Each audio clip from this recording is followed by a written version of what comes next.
ஜூலை 11 ஆனி 28 நீர்த்துளி.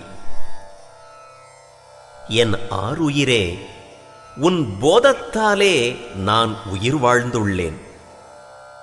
கடலில் உள்ள நீர்த்துளி ஒன்றினிடத்து கடலின் தன்மை அனைத்தும் அமைந்திருக்கிறது. அந்நீர்த்துளியை முற்ற அறிவதும் கடலை அறிவதும் ஒன்றே. ஆனால் கடலினின்று அந்த துளியை பிரித்து வைத்தால் அது விரைவில் உலர்ந்து போம்.